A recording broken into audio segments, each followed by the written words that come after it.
शहर से दूर पहाड़ों के बीच बसा एक पुराना कस्बा था, रुद्रपुर। इस कस्बे में एक जर्जर सा हवेली नुमा घर था, जिसे लोग छाया भवन कहते थे। कहा जाता था कि वहां जो भी गया खाली हाथ वापस नहीं आया, क्योंकि वह वापस आया ही नहीं। इसी कस्बे में रहता था राघव, एक मामूली सा दुकानदार, पर लालच ने उसे पागल कर दिया था। उसे बस धन चाहिए था, चाहे किसी भी तरह से मिले। रहस्यमयी प्रस्ताव। एक दिन उसकी दुकान पर काले कपड़ों में लिपटा एक अनजान आदमी आया। उसकी आवाज ठंडी थी। तुम्हें धन चाहिए, इतना धन कि तुम्हारी 7 पीढ़ियां खा सके। राघव की सांसें तेज हो गई। कैसे? उसने पूछा। उस व्यक्ति ने धीरे से एक पुराना नक्शा मेज पर रख दिया। नक्शा छाया भवन का था। वहां एक काला संदूक है, उसे खोल दो, तुम्हें अनगिनत सोना मिलेगा। बस एक नियम है, संदूक खुलने के बाद पीछे मुड़कर मत देखना, कभी भी नहीं। राघव ने बिना सोचे समझे नक्शा ले लिया। हवेली का रहस्य। अगली रात राघव हवेली पहुंचा। दरवाजा थोड़ा सा खुला था, जैसे उसे इंतजार हो।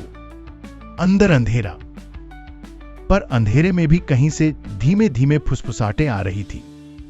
आजा, आजा। राघव के कदम कांपे, पर लालच ने उसके डर पर जीत पा ली।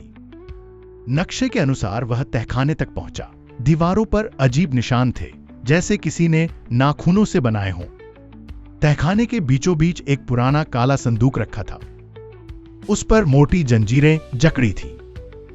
राघव ने जैसे तैसे जंजीरें हटाई और संदूक खोला, और उसकी आंखें चौंधिया गई। संदूक सोने, जवाहरात और प्राचीन खजानों से भरा था। इतना खजाना कि उसकी कल्पना से भी ज्यादा। राघव पागलों की तरह उसे भरने लगा, पर तभी पीछे से किसी के तेज कदमों की आवाज आई। टप टप टप टप। दिल दहल गया, लेकिन उसने सोचा शायद हवा हो। वह खजाना उठाकर दौड़ने लगा। दरवाजा पास था, बस कुछ कदम और।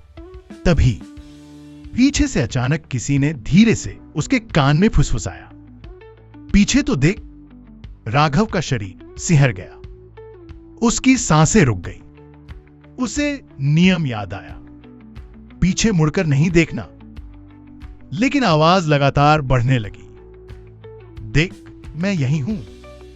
देख। उसके कंधे पर किसी ठंडी उंगली सी घूमी, और राघव से रहा नहीं गया। उसने डर के मारे झटके से पीछे मुड़कर देख लिया, और जो उसने देखा वह उसके खून को जमा देने वाला था। वह काला कपड़ों वाला आदमी वहीं खड़ा था, लेकिन उसका चेहरा इंसान का नहीं था।